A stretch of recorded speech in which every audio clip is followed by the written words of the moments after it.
Okay, well, I'm just thrilled today to have my Uncle Malcolm Harris here to speak to you guys. And I'm not used to giving speeches about Malcolm, but he has had a long and very prestigious career as a lawyer, graduating in 1961 from UT Law School and starting in El Paso, becoming a partner, doing amazing years as a healthcare lawyer, I guess mostly, healthcare litigation, and then a bunch of other branching out. Moved back to Austin to supposedly retire, but instead he joined the Fowler Law Firm, which is a family law firm, and has done a bunch of work legally and pro bono work for Wimberley in the protection of Jacob's Well. And we have a tiny little slice of Wimberley on Cypress Creek, and our family is extremely indebted to Malcolm for managing that and for also doing what he's going to talk about, which is unifying the community landowners and things to preserve the well and continue to advocate for water and land resources in that area. And he's also very interesting. He has a book on sailing the Sea of Cortez, which is one of the best reads I've ever read, and just a bunch of things. And my cousin, he's raised 4 daughters, and the youngest cousin is entering the UT Law School this fall. So that's all right.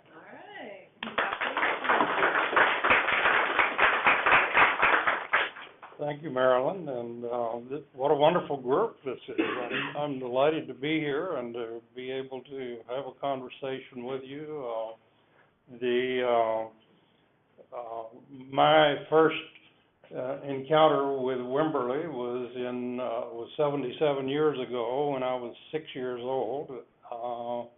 In 1941, my mother, Marilyn's grandmother,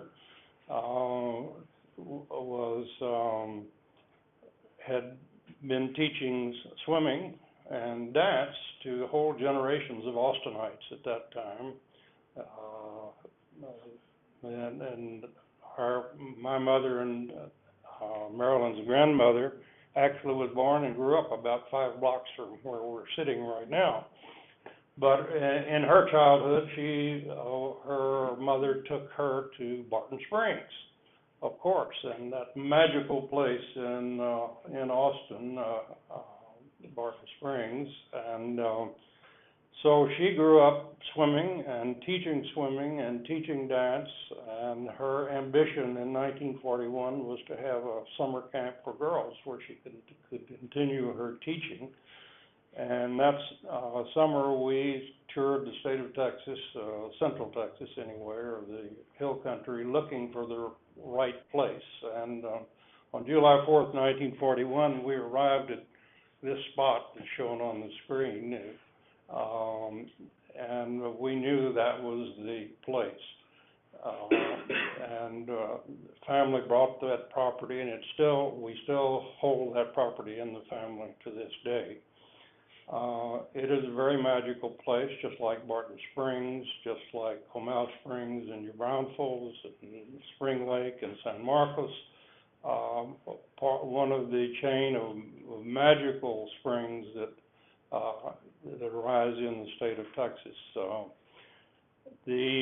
I've just called this Wimberley Water, my remarks, but it's part of a very much larger subject of water generally, and I'm sure all of you know that Earth is properly characterized as a water planet. And if you look at the Earth from space, mostly what you see is water, beautiful blue water. And of course, all of that water, one magical thing about water is that it doesn't disappear. It continues on Earth. Conceivably, actually, probably, when you drink a glass of water, there may be a molecule or two that is passed through the body of Genghis Khan and Jesus Christ, because it's still there. And it's not used up when we use it. It still continues in some form or other. Of course, the Earth, 70% of the surface of the Earth is water, and of course All of you are familiar with the water cycle, where it evaporates largely from the oceans into the atmosphere, forms clouds, goes over the land, encounters cooler air, perhaps water falls either as rain or snow or sleet, and may start making its way on the surface, back toward the sea. Some of it, of course, percolates through the earth, goes down through recharge features on the surface of the earth, and even that water goes into aquifers, and there are major aquifers in the state of Texas. And the two we'll be talking about mostly right now, are the Edwards Aquifer and the Trinity Aquifer, which are related. But the Barton Springs is largely the Barton Springs segment of the Edwards Aquifer system. And if you think of on the larger picture of the whole state of Texas, you think of it as a large rainwater collection system. The water falls on the earth. Some of it gets into the groundwater. The groundwater, surface water, of course, moves back toward the sea. The groundwater tends to do the same thing. The water is heavy and moves downhill. Occasionally, it encounters some sort of a fault system that acts like a dam that forces that water back up to the surface. And that has produced the amazing system of springs that we are blessed to have in the state of Texas. Way out in West Texas, we used to have the magnificent Comanche Springs until some greedy human being managed to dry it up by putting wells in the water and pumping out 44 million gallons a day and drying up the springs. A horrible tragedy for the community. It was just like Barton Springs for Fort Stockton. But other springs coming this way, the Jacob's Well in Wimberley is one of those magnificent springs. Barton Springs, the Spring Lake in San Marcos, Comal Springs, which is an incredible spring, and that's at the foot of the Edwards Aquifer, and the water comes up in a huge volume and forms the Comal River, and I'm sure many of you have been there and floated the Comal River and so forth. Jacob's Well comes to the surface. At this point, you see in this picture, is it right in front of our property where my mother conducted the summer camp for children there in the 1940s. It is a magnificently beautiful spot. It's about 5 miles below Jacob's Well, which is the spring. If you can pop up a picture of the well, I can show you. That's another view. That's the one. This is a girl leaping, preparing to leap into Jacob's Well and the dark spot is the well itself, which is about a 12-foot diameter black hole that goes straight down into the earth for about 60 feet. Then it branches off in a cavern that's several miles long, and the water that emerges from Jacob's Well in a great volume to supply the stream that you saw there. The huge problem has been the efforts to protect the springs, which has been largely a losing battle, like in the case of the Comanche Springs, which is totally dried up by a former candidate for governor, Clayton Williams. His losing his election to Ann Richard, probably in part due to the fact that it was exposed that he had dried up Comanche Springs. The other part was his insensitive comment about rape. But those two things probably caused his defeat and gave us Ann Richards as governor. But anyway, there's been a battle among anyone interested in preserving these magnificent bodies of water and streams and springs. Austin did a very good job, probably the best job of all. The springs in San Antonio largely dried up, and they were absolutely magnificent when the Spanish came here. That produced the largest city inland in Texas in the early years, because the spring system source of the the San Antonio River was quite a marvelous source of water and source of life for everybody who came there. So those are largely dried up. The San Antonio River is largely now just a recycled water being pumped, and they pump it back uphill when it flows through to flow back through to have enough water. And the reason, of course, is all of the pumping of the water out of the aquifer has caused the springs to stop flowing, as in Comanche Springs and Fort Stockton. So the Austin got busy trying to protect Barton Springs some years ago. There was the Save Our Springs organization, SOS, was organized very effectively.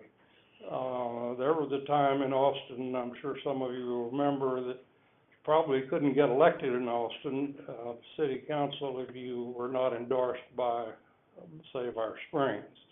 They passed the Save Our Springs ordinance. They used the city's power of land management, land control, both in the immediate city, within the city, and the extraterritorial jurisdiction, to restrict impervious cover, which is a huge problem, of course, for recharge of the aquifer and for spring flow.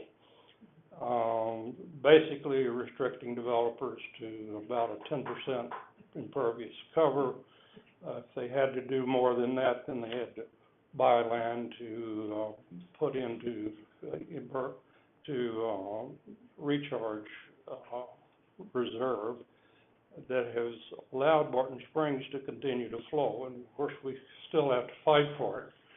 In our little community of Wimberley, we were blessed to have a wonderful individual, David Baker, who in the about 1996, I believe it is, and that was before I returned to El Paso. I practiced law for 30 years in El Paso, and before I returned back to Austin, he had organized this. In '96, I came back to Austin and later became involved with the organization that he put together, which is called Wimberley Valley Watershed Association. And it functions a little like SOS in trying to defend the Jacob Well and the Cypress Creek and the Michael River and the springs that supply them. And it's been amazing what has been accomplished.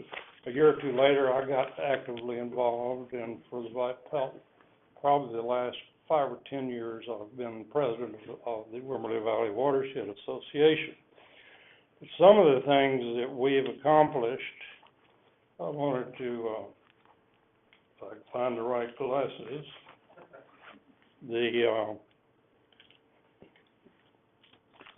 there's a little, directly across from the first thing that was on there, Wimberley has a Cypress Creek Nature Preserve and Nature Trail, which is a small property, once belonged to our family, but now we got organized in Wimberley and were able to raise funds to acquire it for the city of Wimberley, and I drafted a conservation easement which severely restricts the way that property can be used along the creek. Basically restricts it to being a nature preserve, that the city of Wimberley is restricted in perpetuity, cannot even remove poison ivy or water moccasins. The only thing that down on the waterfront in the floodplain that can be constructed there is just a permeable trail, walking trail. That's a wonderful trip. If you haven't been there, you can enter that nature trail from the Wimberley Square and walk it, and you walk all the way, probably a third of a mile, and then it meets the Blue Hole Regional Park, and that was a later effort, and I served as chairman of the Wimberley Park Board after Wimberley became incorporated, and was very actively involved in acquiring the nature trail, and then the Blue Hole. Now, Blue Hole had been on Cypress Creek, a pool, probably 2 pools above the scene that we had on the screen, had long been a popular swimming hole in private hands. But in our little community of Wimberley managed to raise the funds, buy an area that is approximate in size to Zilker Park in Austin. But it includes the Blue Hole swimming pool like the one you were seeing in the picture. And if you haven't been there, that's a wonderful visit and swim in a natural spring-fed stream there. It's a beautiful place.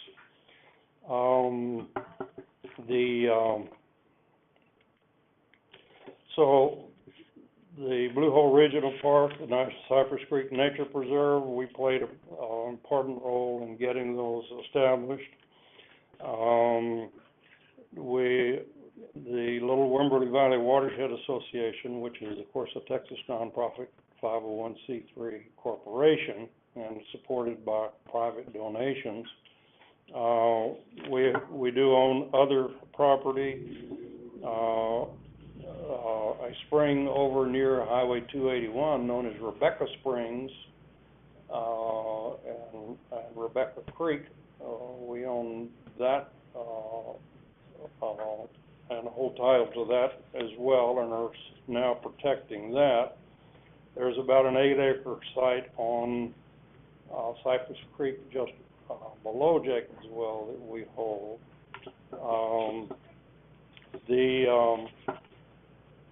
Probably the major accomplishment since I've been involved with it has been the land acquisition around Jacob's Well itself.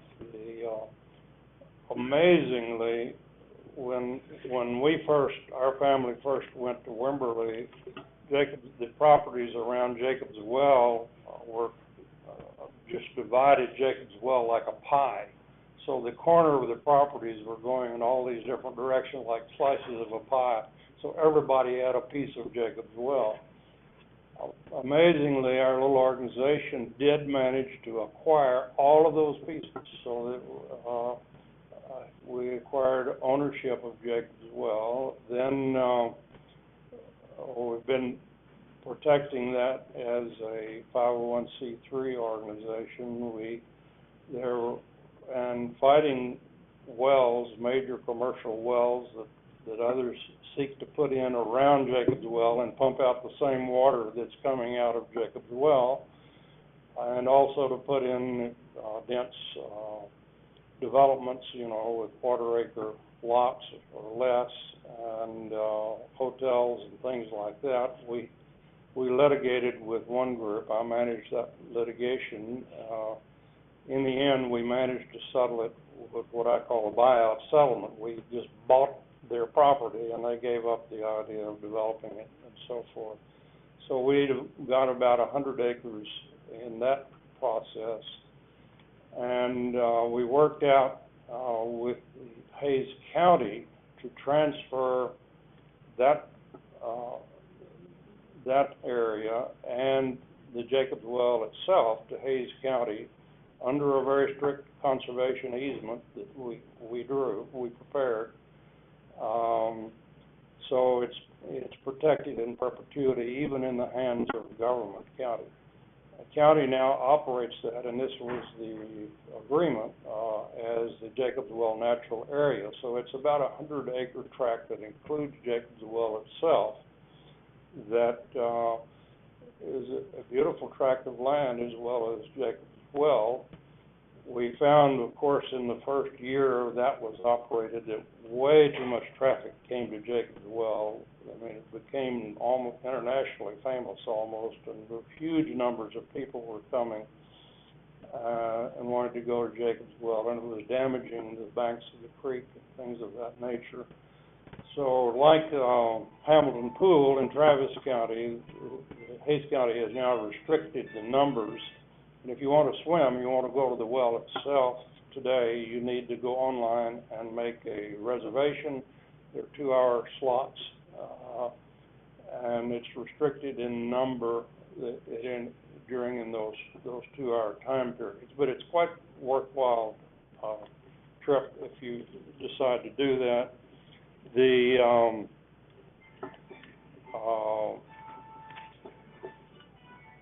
But the natural area itself, Jacobs Well Natural Area, is open all year, 8 a.m. to 6 p.m.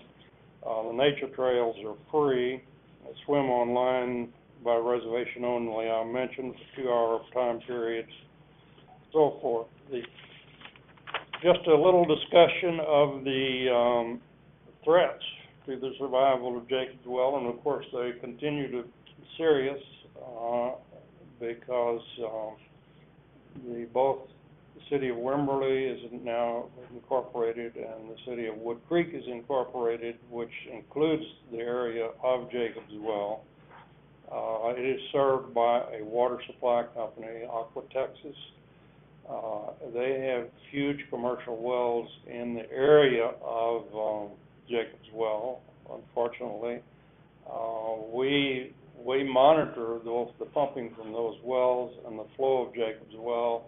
When you can see on the monitor, when they turn on the commercial pumps to supply Woodcreek, the flow of Jacobs Well correspondingly drops immediately. So we've been involved in litigation with those that are seeking to put in even more commercial wells in that area. And we're just fighting every day to try to protect this wonderful treasure that we have there. The continued threats include the commercial wells that I mentioned, tapping into the Trinity aquifer, the Aqua Texas Water Supply Company, another group there that sought to put in wells, Wimberley Springs Partners. A huge problem is in the private wells, because in Texas the residential wells and agricultural wells are entirely exempt from any regulation. Texas has adopted a system to restrict pumping known as the groundwater conservation districts, and there are 60 or 70 of them in various parts of Texas with varying powers. Very few of them have adequate powers to actually protect the water. The one that does have real authority and real power is the groundwater conservation district, the Edwards Aquifer Authority, EAA. If you've followed over the years, there's been a lot of litigation over EAA, but it came into existence with real power to regulate pumping in the entire Edwards Aquifer, which is a huge territory, only because of the Endangered Species Act enacted during the period of environmental development of some years ago.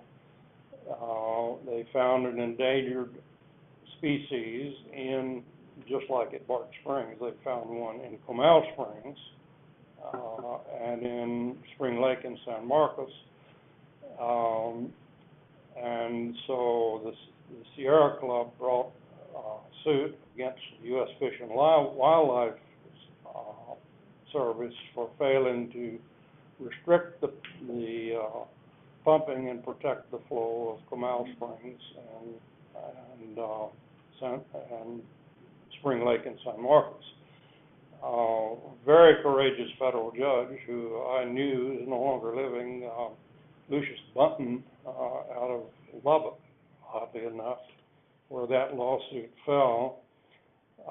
He was extremely astute federal judge, but invoking the Endangered Species Act, he ordered that the U.S. Fish and Wildlife Service take action to protect the flow of Comal Springs and Spring Lake and San Marcos, and announced in a interim order, really announced to the state of Texas, its governor and legislature, that if Texas didn't regulate the pumping in that area, he would do it under authority, by injunction, under the authority of the act. It so frightened the state of Texas and its legislature that they created the one groundwater conservation district with real power and real authority to restrict pumping.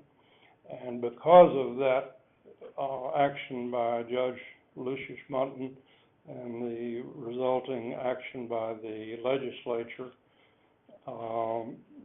the Comal Springs and San Marcos, if you've been there, in New Braunfels, if you've been there in the last few years, is still a magnificent flow.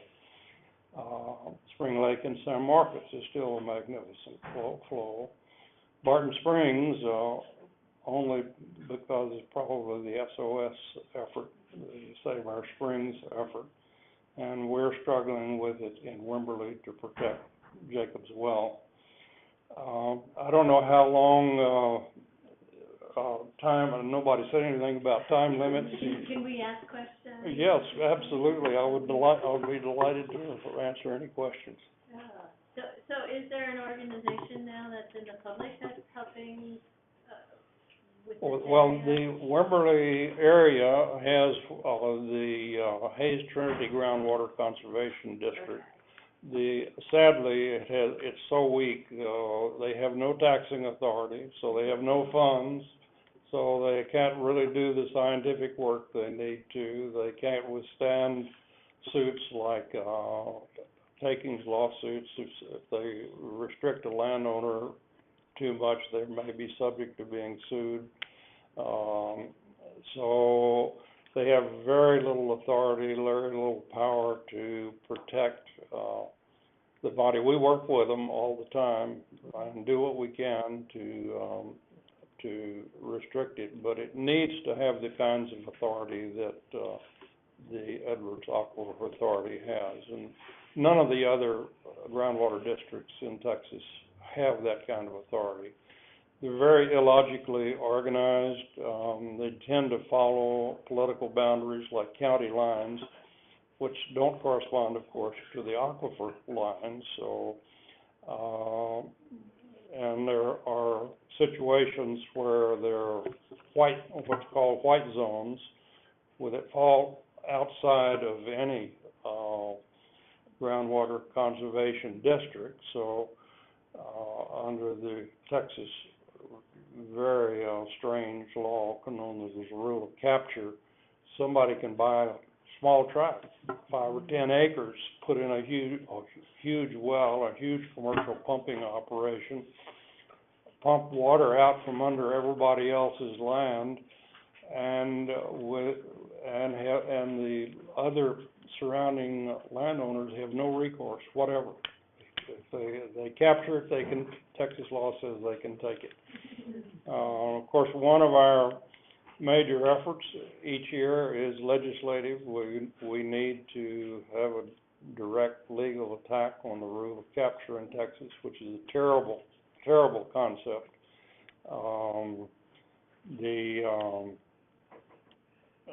And we fight that battle in the legislature each year.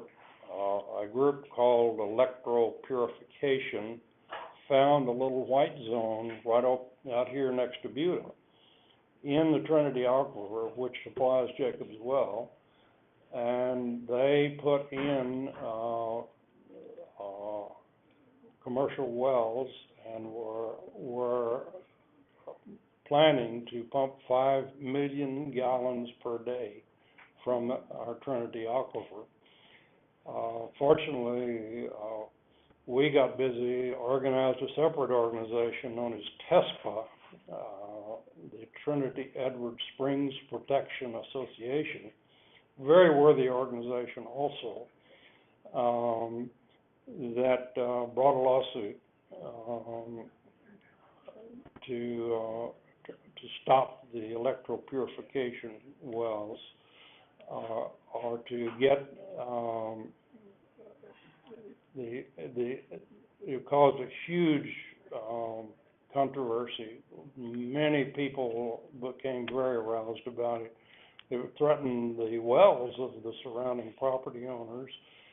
There were many community meetings in Wimberley and Buda around the area. The county judge of Hayes County got very active on the side of protecting the wells and the springs.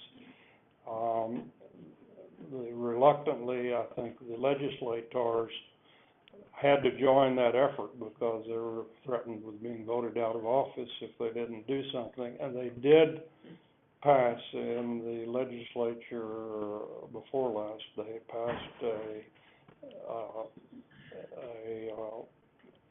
legislation that included the white zone of electropurification within the Barton Springs Edwards Aquifer Groundwater Conservation District. I do think we have a couple questions. Yes, go ahead. Mine was answered in the question. Oh, was, okay. So just so I understand, if you own land that's over the aquifer, there's nothing. You can drill a well. You could drain the whole aquifer. You could theoretically, you could drain the whole aquifer, and that's basically what Clayton Williams did. I have an interesting quote. When he was running for governor, Texas Monthly asked if he thought Comanche Springs would flow again if he stopped pumping 41 million gallons of groundwater per day. His answer was, it might, he reckoned, but I'm not going to do it. It's my land, and I have a right to use the water. That was his attitude. You would have, what do we stand to lose with the loss of natural conditions? And maybe you could talk to the conference a little more about what happens in San Antonio with the loss of those wells, the recycled water you talked about. The springs or the wells? Either.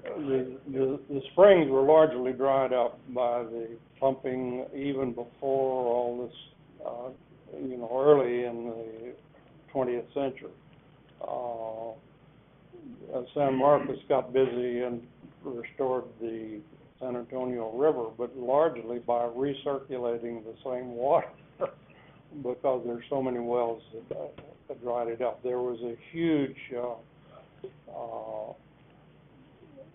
effort to solve the whole problem in the Edwards Aquifer. There's a wonderful book by Gully, published by the Texas A&M Press, which is entitled Heads Above Water, interestingly. But he describes the whole battle, the whole history of the battle to protect the spring flows, stream flows of that are produced by the Edwards Aquifer. Quite a wonderful book. If you can remember Gully, and it's published by the Meadows Center for Water and the Environment, which is of the Texas State University water segment. Yes, go ahead. Are we looking to accept the subject of San Antonio acquiring water for municipal use? What? It takes up the subject. Yes, oh yes, and the whole effort to regulate the entirety of the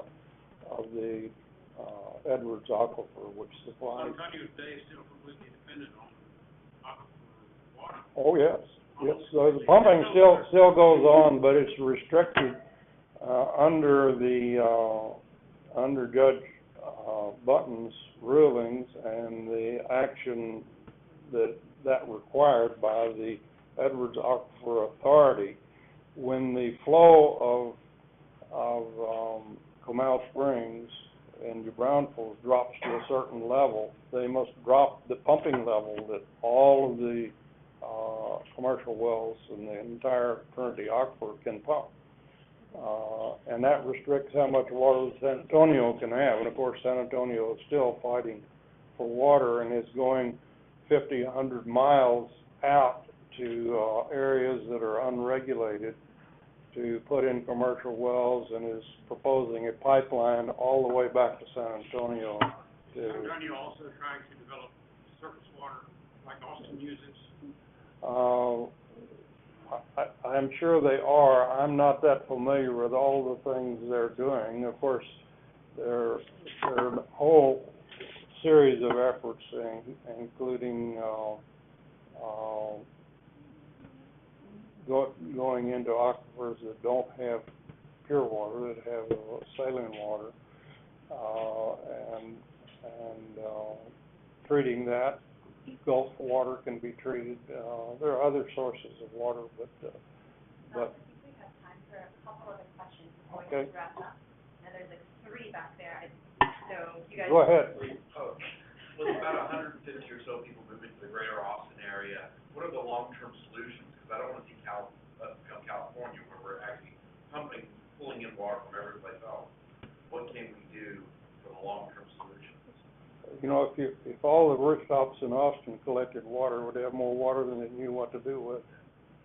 Then just let it go right back. Yeah, you know, rainwater collection is the answer. Okay. And it could be mandated by city, both commercial buildings and residential buildings. New construction, yeah. But that's, in my judgment, that's the answer to rainwater collection. I just wanted to say, I moved to Austin because of the outdoors and the nature. Because of the nature of the outdoors, Martin Springs is where I love it there. You know, it's a wonderful, wonderful place. Jacob's Well, Hamilton Pool. I was really disappointed that I couldn't just show up, but I knew it was probably for a good cause, the preservation of it. But I didn't know how good a cause it was and how much you guys have done to protect it. No. Because the business interests around those areas continue here. Yeah. Well, you can go online and book a 2-hour session. I finally did. I didn't really need to go and do that. Millennial, wanting this, but I did, and I enjoyed it. Anyway, I don't have a question. I just want to say thank you. No. It's gorgeous. Our family has the luxury of just being able to go anytime to the well, so if you talk real sweetly to Marilyn, she'll schedule a meeting up there. All right. We were talking about camping, right? Yeah.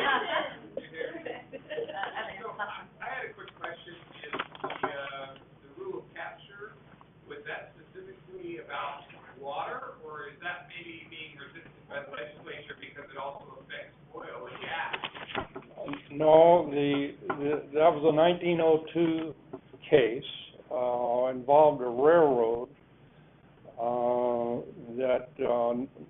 which requires a lot of water. They put in a large commercial well, and they started pumping the water, and it dried up a neighbor's well. Of course, he brought suit against the railroad, and the Texas Supreme Court, in its wisdom, decided to adopt what's called the rule of capture,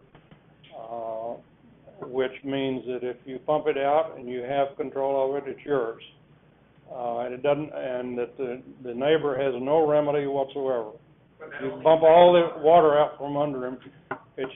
I call it irrational and schizophrenic, because the Texas Supreme Court, even up into the recent day decision in the Texas Supreme Court, declared that the landowner owns the water below his land.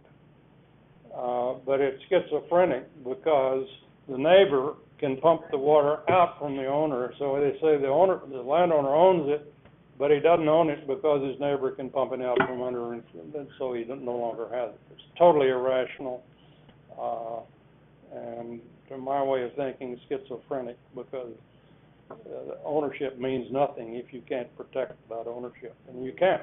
And in Texas, outside of a groundwater conservation district. Now, within a district, the district authority does have limited authority, very limited authority, to limit the commercial well production. You have to apply for a permit and get a permitted amount in order to produce from a commercial well. Exempt wells are totally exempt from that regulation, so they constitute a big threat to the spring flow. I have a really quick question. Isn't it true that if you're on land, you can also drill your well sideways and you're in one aquifer, but you're drilling into a different aquifer and they have no jurisdiction over that? They're doing that in the, what do you call the fracking operation? Yes. Right, but they're doing that for water too, right? The old, yeah. fracking requires a whole lot of water. It requires a whole lot of water and pollutes a whole lot of water, which is a huge problem, and produces earthquakes. Okay.